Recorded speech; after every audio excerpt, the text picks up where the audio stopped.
আসসালামু আলাইকুম। আমি ডায়েটিশিয়ান সৈয়দা শেরিনা স্মৃতি, সিনিয়র ক্লিনিক্যাল ডায়েটিশিয়ান এবং নিউট্রিশনিস্ট, বিআরবি হসপিটালে প্রধান পুষ্টিবিদ হিসেবে কর্মরত আছি। আমার জব পারপাসে আমি প্রচুর কিডনি রোগী পাই এবং তাদের সবচেয়ে বেশি যে কোশ্চেনটা থাকে তারা ঈদে কী খাবে, কারণ তাদের খাবারে প্রচুর রেস্ট্রিকশন থাকে। তো আমি সব কিডনি রোগী যারা আছেন তাদের উদ্দেশ্যে বলছি, আপনারা ঈদে অন্যান্য মানুষের মতো অবশ্যই অল্প পরিমাণে পোলাও খেতে পারবেন না তা না, সাদা ভাত খেতে হবে তা না, খেতে পারবেন, কিন্তু পোলাওয়ের জন্য প্রচুর পরিমাণে বাদাম বাটা বা প্রচুর পরিমাণে দই এগুলো না চলে আসে। প্রোটিনের দিক থেকে আপনি একটু লক্ষ্য রাখবেন। ন্যাচারালি পোলাও রান্না করতে পারেন, বেশি মশলা না হলেই চলবে, তাহলে পোলাও খেতে পারছেন।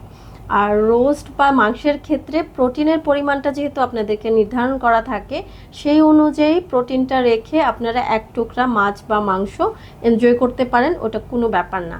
সেই কতটুকু পরিমাণে খাবেন সেটা অবশ্যই আপনার ডায়েটিশিয়ান নির্ধারণ করে দিয়েছেন, সেই নির্ধারণটা বজায় রাখাটা জরুরি।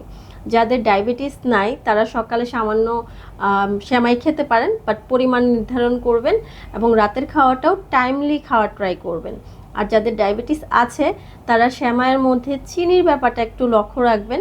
সেমাই কিন্তু একটু সবজি দিয়েও করা যায় বা সেমাই কিন্তু ডায়াবেটিক দুধ দিয়েও করা যায়।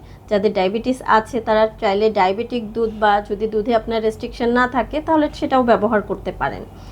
আর যারা শুধু কিডনি সমস্যায় আছেন তারা তো সামান্য সেমাই এনজয় করতেই পারেন, এটা কোনো ব্যাপার না, কিন্তু টাইম ম্যানেজ করবেন, পর্যাপ্ত পরিমাণে পানি পান করবেন, যতটুকু অবশ্যই আপনার লিমিট আছে সেই পরিমাণেই পানি পান করবেন এবং খাবারের যেন অতিরিক্ত মশলা না হয় সেটা নির্ধারণ করবেন।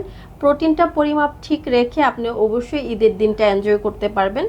আর যদি অনেক বেশি ক্রিয়েটিনিন না থাকে বা অনেক বেশি আপনার ফিল্ট্রেশন রেট কম না থাকে, অর্থাৎ ইজিএফআর এর মাত্রা যদি মোটামুটি 20 বা 25-এর উপরে থাকে, তাহলে 1 থেকে 2 পিস, ছোট পিস অবশ্যই, গরুর মাংস বা মুরগির মাংস এনজয় করতে পারবেন, কিন্তু সেটার মধ্যে চর্বি থাকা যাবে না। বাট সেটা শুধু ঈদের দিন, প্রত্যেক দিন হবে না, সেটা যেন নিশ্চিত হয় সেটা নির্ধারণ করে নিন। অবশ্যই আরও কিছু জানার থাকলে আমাদের কমেন্টস বক্সে ইনবক্স করতে পারেন, আমি ইনশাল্লাহ আপনাকে উত্তর দেওয়ার চেষ্টা করব। আজকে এ পর্যন্তই, ধন্যবাদ।